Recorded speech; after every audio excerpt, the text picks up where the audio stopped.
యేసు ప్రభు పరిపూర్ణుడా కాదా? అందరు చెప్పండి. యేసు ప్రభు సంపూర్ణ పరిశుద్ధుడా కాదా? అవునా? పరిసయ్యులు పరిశుద్ధులా? యేసయ్య పరిశుద్ధుడా? ఇంకా చెప్పాలంటే యేసయ్య కంటే పరిసయ్యులు కొంచెం తక్కువ. కానీ పాపులు వచ్చి యేసయ్య దగ్గరికి పోయారా, పరిసయ్యుల దగ్గరికి పోయారా? ఎవరి దగ్గరికి వెళ్ళారు? ఎందుకనండి?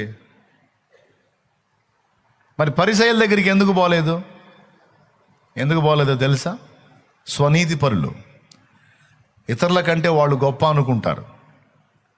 వాళ్ళ సొంత విషయంలో వాళ్ళు ఎక్కడో వాళ్ళు ఊహించుకుంటారు వాళ్ళు. మిగిలిన వాళ్ళని వాళ్ళు చాలా అధమ స్థితిలో చూస్తారు.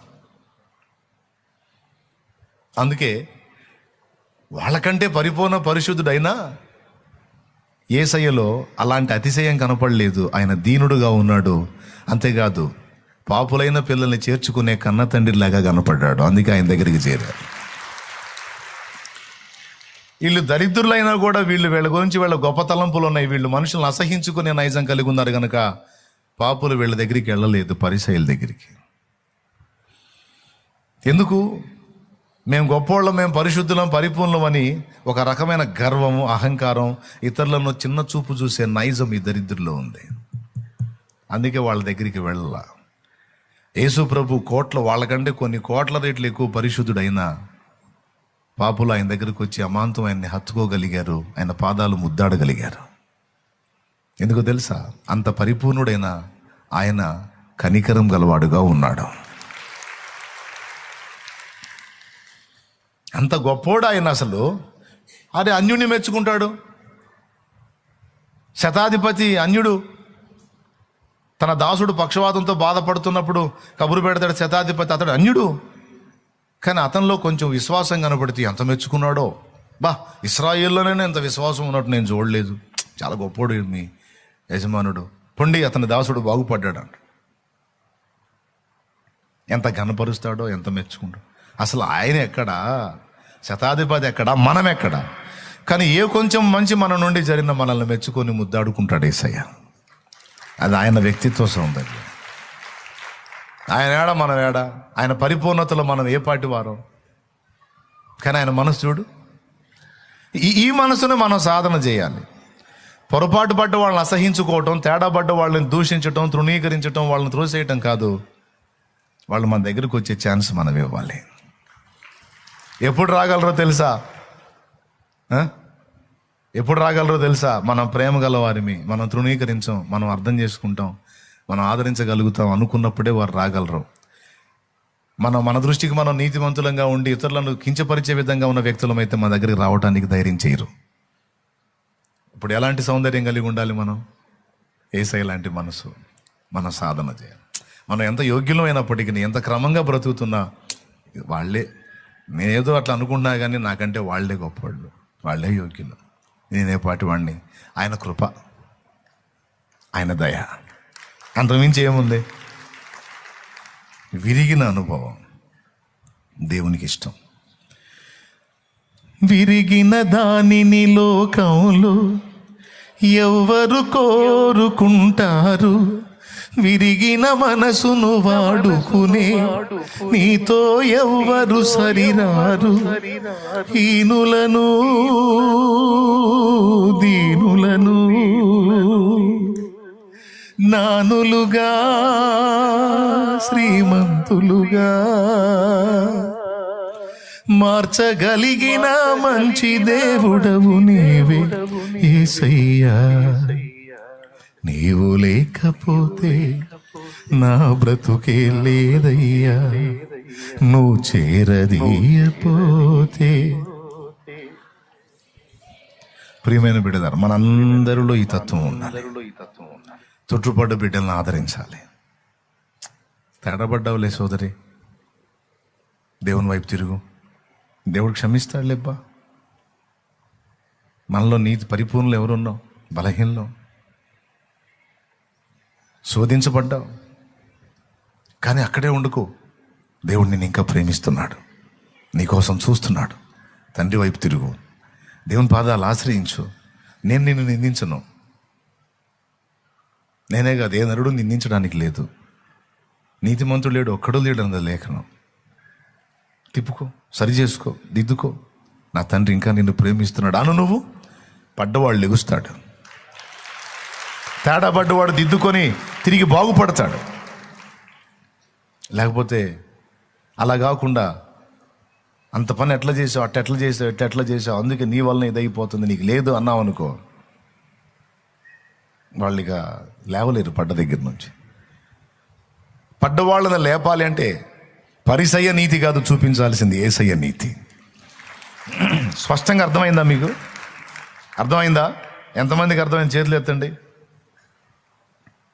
నిజంగా అర్థమైంది కదా.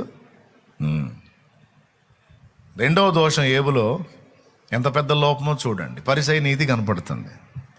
ఫ్రెండ్స్ మొత్తాన్ని ఉతికారేశాడు. ముగ్గురు ఒక రౌండు, చివరిలో ఒకడు, మొత్తం నలుగురిని ఆడుకుంటాడు. అస్సలు ఒప్పుకోడుగా, వాళ్ళతో వాదిస్తాడు. మీరందరూ పనికిమాలిన వైద్యులు రా అని తిడతాడు వాళ్ళని. చివరికి దేవుడు నిలబడి మాట్లాడిన తర్వాత లొంగుతాడు. ఆ తర్వాత అంటాడు అనమాట, బూడిదలోనూ ధూళిలోనూ పడి పశ్చాత్తాపడేది ఎవరు? పొరపాటు పడ్డోడా పడనోడా? పొరపాటు పడ్డోడే. ఏబు ఒప్పుకున్నాడు. సో ఏబులో ఈ లోపం ఉంది. మూడవది, ఏబు ఎంత తెగువధారంటే తనకి నొప్పి పుడితే దేవుణ్ణి కూడా అన్యాయస్తుడు అంటానికి వెనకాడడం.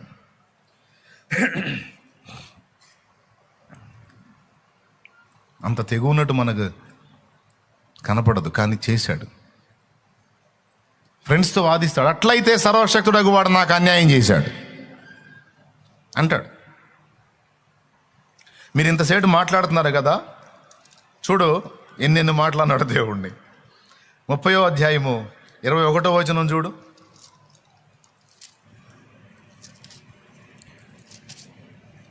నీవు మారిపోయి నా ఎడల కఠినుడవైతివి, నీ బాహుబలము చేత నన్ను హింసించు. నీవు మారిపోయావా అంటున్నాడు దేవుణ్ణి. నువ్వు అంత ముందులా లేవు, నువ్వు మారిపోయి కఠినుడు అయ్యావు నాకు. అంతేకాదు 19వ అధ్యాయం 6వ వచనం చూడు.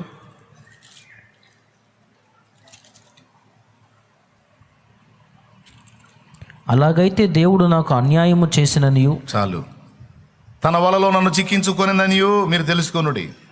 ఎంత డైరెక్ట్ స్టేట్మెంట్. అలాగైతే దేవుడు నాకు అన్యాయం చేశాడు అన్నాడు. దేవుడు మారిపోయాడు, దేవుడు కఠినుడు అయ్యాడు, దేవుడు అన్యాయస్తుడు అని 2 మాటలు మాట్లాడాడు. చివరికి దేవుడు కూడా ఈ మాటతో ఏకీభవిస్తే ఏమంటున్నాడు తెలుసా? నీవు నిర్దోషివని తీర్పు పొందుటకు నన్ను దోషిగా నా మీద దోషం మోపుదువా అని దేవుడే ప్రశ్నించాడు ఏబుని. ఏబు గ్రంథం చూడండి, 40వ అధ్యాయానికి రండి, 8వ వచనం చదవండి. నీవు నా న్యాయమును బొత్తిగా కొట్టివేసేదవా, నిర్దోషివని నీవు తీర్పు పొందుటకై నా మీద అపరాధం మోపుదువా. అదిగో, అంటే ఎంత తెగువ. మొట్టమొదటిది విశ్వాస విషయంలో లోపం కలిగి ఉన్నాడు. రెండవది, ఏబు